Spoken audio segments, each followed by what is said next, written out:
नमस्कार, आप देख रहे हैं सी न्यूज भारत में हूं आपके साथ प्रिया श्रीवास्तव। वक्त हो गया उत्तर प्रदेश बुलेटिन का, जहां बात करेंगे उत्तर प्रदेश की खास और चुनिंदा खबरों पर। शुरुआत करेंगे बाराबंकी से, जहां फर्जी कंपनी के माध्यम से 75 करोड़ रुपए की ठगी करने वाले 5 शातिरों को पुलिस ने गिरफ्तार किया है। देखिए रिपोर्ट। बाराबंकी में फर्जी कंपनी के माध्यम से 75 करोड़ रुपए की ठगी करने वाले 5 छात्रों को पुलिस ने गिरफ्तार किया है। बाराबंकी के थाना बदोसराय पुलिस व स्वाट सर्विलांस संयुक्त टीम को मिली बड़ी कामयाबी। फर्जी कंपनी LUCC के माध्यम से 75 करोड़ रुपए ठगी करने वाले 5 छात्रों को पुलिस ने गिरफ्तार किया है। बता दें, उनके कब्जे से पासबुक, बॉन्ड पेपर व 2 अदद 4 पहिया वाहन बरामद किए गए हैं। बीते 20 नवंबर को पीड़िता किरण वर्मा निवासिनी ग्राम बरौलिया ने संबंधित थाना बदोसराय पर तहरीर देकर 8 लोगों पर मुकदमा दर्ज कराया था। फर्जी कंपनी के नाम ठगी करने वाले छात्रों के खिलाफ बाराबंकी में कई थाने में मुकदमा पंजीकृत हुआ है। लोगों को पैसा दुगना करने के नाम उन्हें अपने विश्वास में लेकर फंसा लेते थे, फिर उनसे ठगी करते थे। 22 नवंबर 2024 को थाना बदोसराय के ग्राम बरौलिया की निवासिनी वादनी ने थाना बदोसराय पे एक कंप्लेन किया कि एक कंपनी है जिसका नाम दगरोनी urban multi state credit and thrift cooperative society है, जिसको LUCC के नाम से जाना जाता है। और इस कंपनी ने इनको एक कूट रचित बॉन्ड दिया करीबन 1,25,000 रुपये का, और वो इन्होंने फ्रॉड किया और वो कंपनी बंद करके कंपनी के जो ओनर हैं, एजेंट हैं, वो भाग गए। इस संबंध में थाना बदोसराय पे मुकदमा अपराध संख्या 289/2024 सुसंगत धाराओं में पंजीकृत किया गया, बनाम राम नरेश आदि 8 नफर व्यक्तियों के अगेंस्ट। फिर जब ये मुकदमा पंजीकृत हुआ तो कुछ अन्य व्यक्ति भी आए और उन्होंने भी बताया कि इस कंपनी ने उनके साथ ही फ्रॉड किया है, और इन्होंने उन व्यक्तियों ने कंपनी को पास अपना पैसा जमा किया और वो कंपनी अब पैसा जो उनका मैच्योरिटी है वो नहीं दे रही है, वो भाग गए हैं यहाँ पे। इस संबंध में तुरंत करीबन 5 मुकदमे थाना बदोसराय पे, 3 मुकदमे देवा, 1 मुकदमा रामनगर, 1 मुकदमा मोहम्मदपुर का गया। इस करीबन 9 से 10 मुकदमे कायम हुए इसी कंपनी के अगेंस्ट।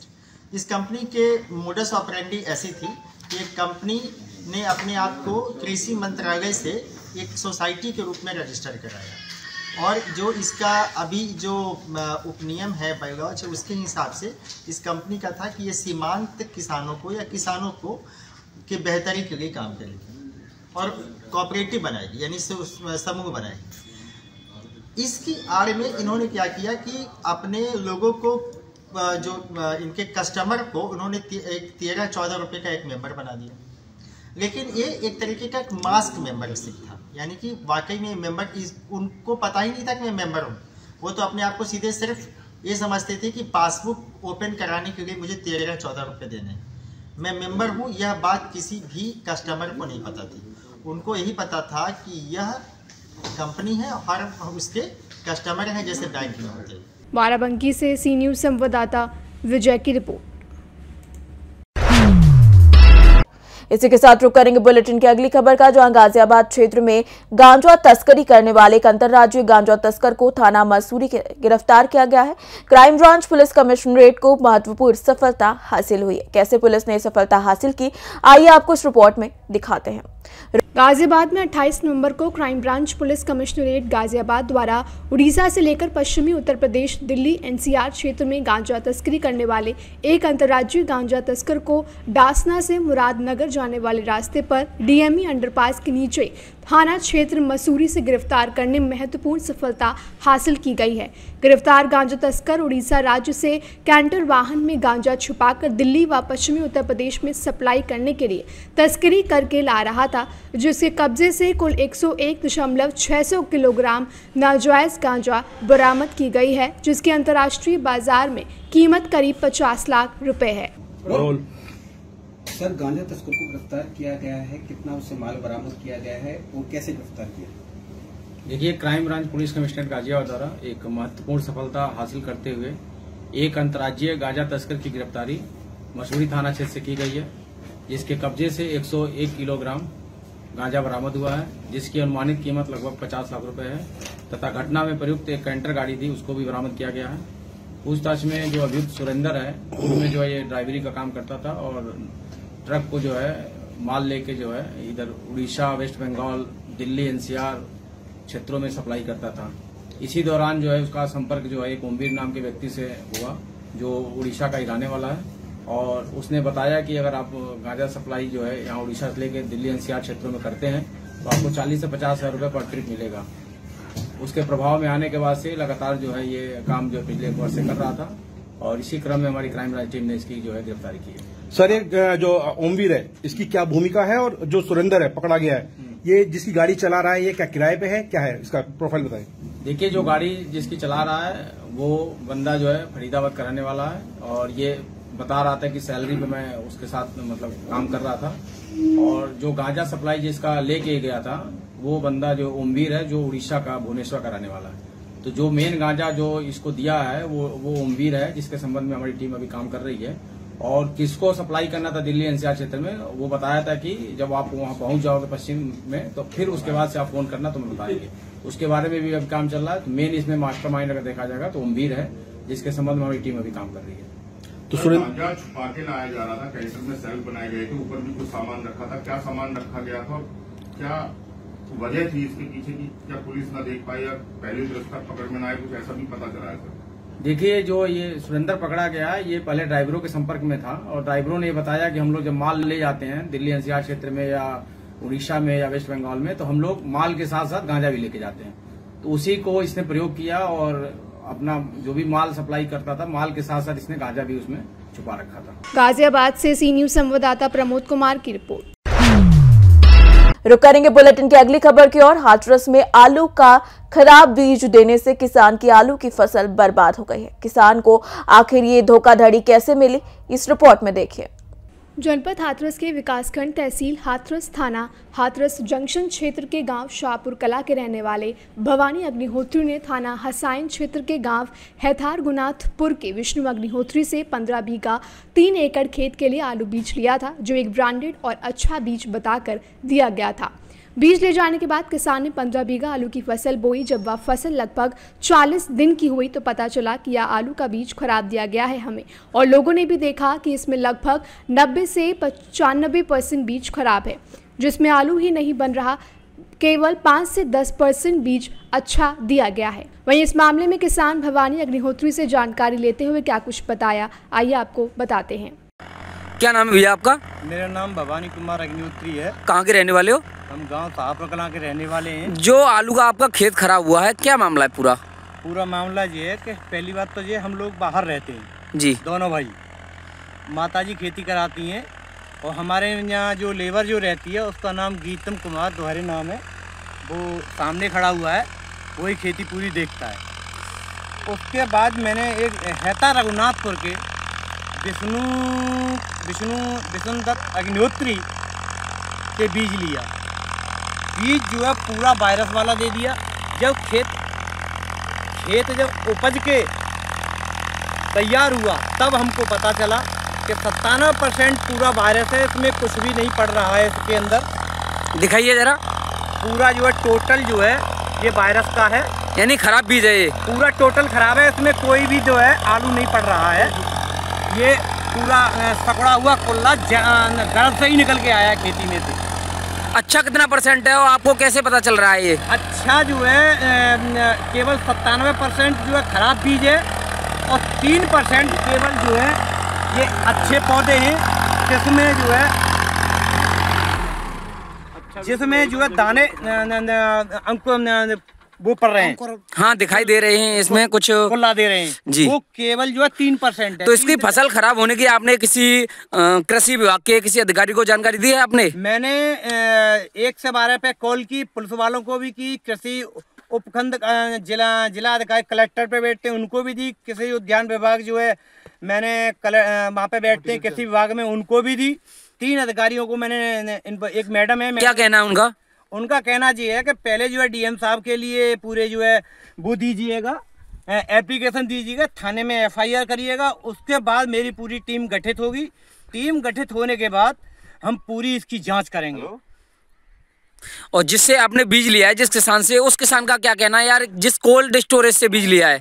जिस किसान से बीज लिया उसका कहना ये है कि मेरा बीज तो सही है, मुझे और मेरे बीज में कोई दिक्कत नहीं है, और मैं कोल्ड से तो मैं निकलवाने गया, उसने बीज निकाल दिया।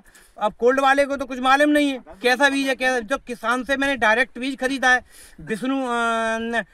विष्णु कुमार अग्निहोत्री हेता रघुनाथपुर के रहने वाले हैं जो है। अब उनका क्या कहना है जिससे आलू खरीदे थे? मेरा बीज सही है, मेरे बीज में कोई दिक्कत नहीं है, मैंने भी खेत बोया है।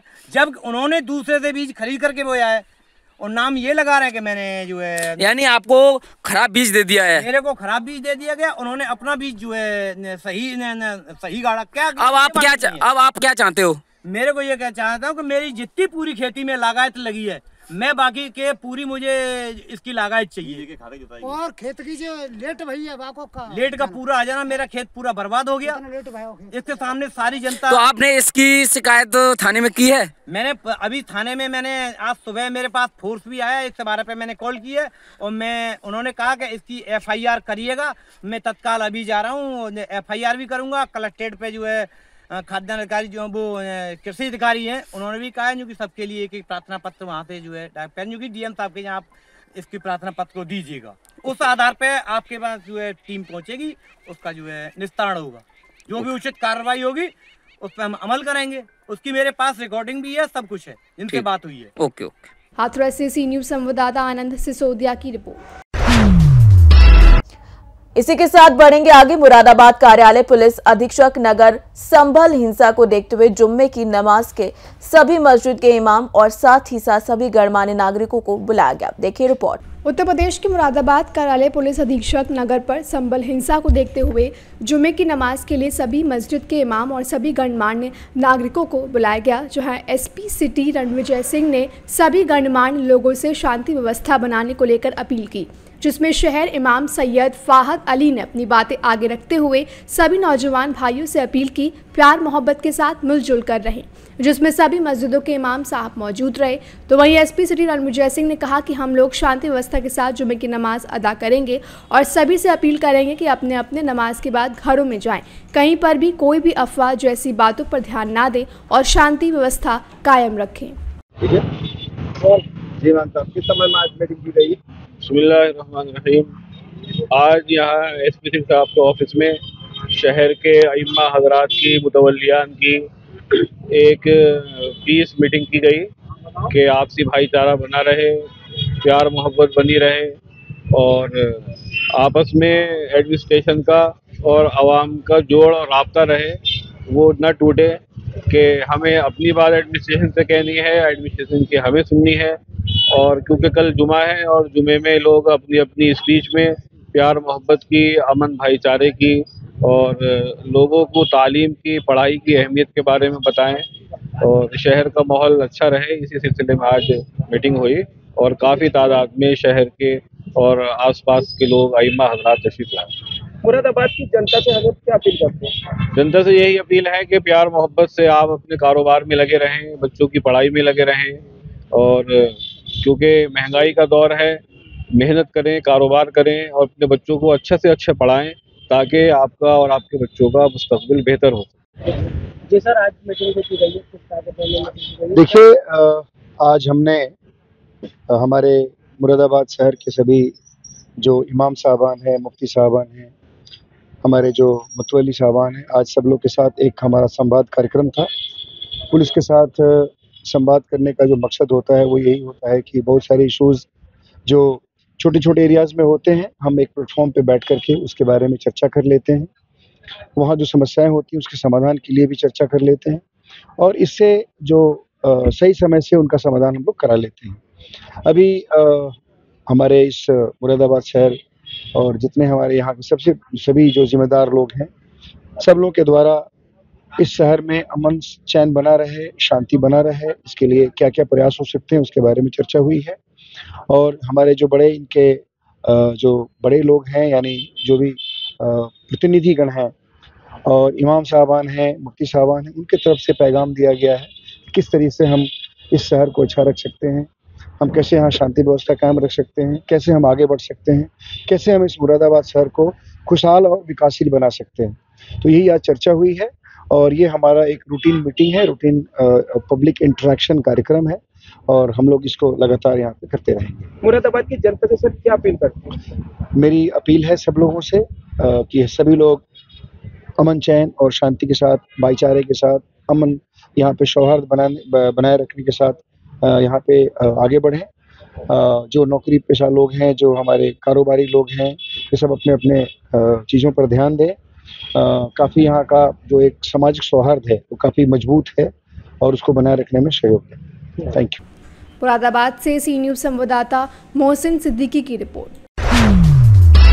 बढ़ेंगे अगली खबर प्रयागराज की ओर, जहां थाना हंडिया पुलिस ने एक बड़ी सफलता हासिल की, जहां उन्होंने ऑपरेशन त्रिनेत्र और ऑपरेशन मुस्कान के तहत 2 वर्षीय बच्चे को सकुशल बरामद किया है। देखिए रिपोर्ट। प्रयागराज के थाना हंडिया पुलिस ने एक बड़ी सफलता हासिल की है, जब उन्होंने ऑपरेशन त्रिनेत्र और ऑपरेशन मुस्कान के तहत एक 2 वर्षीय बच्चे को सकुशल बरामद किया।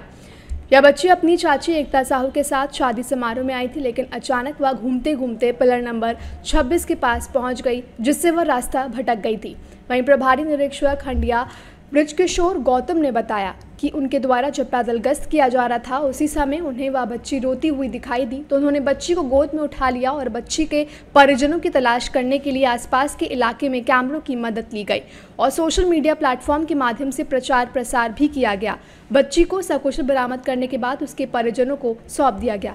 वहीं सफलता के लिए थाना हंडिया पुलिस टीम को बधाई दी गई। पुलिस टीम में शामिल अधिकारियों में प्रभारी निरीक्षक बृजकिशोर गौतम, महिला उप निरीक्षक वंदना और कांस्टेबल विक्रम सिंह शामिल हैं। वहीं स्थानीय लोगों ने कहा कि थाना हंडिया पुलिस टीम ने एक बड़ी सफलता हासिल की है और बच्ची को सकुशल बरामद करने के लिए उनकी प्रशंसा की और कहा कि पुलिस टीम ने अपनी मेहनत और लगन से इस काम को अंजाम दिया है और उनकी यह सफलता पुलिस विभाग के लिए एक बड़ी उपलब्धि है। प्रयागराज से सी न्यूज़ संवाददाता रणविजय की रिपोर्ट। फिलहाल इस बुलेटिन में इतना ही। देश दुनिया की बाकी और खबरों के लिए आप बने रहिए सी न्यूज़ भारत के साथ।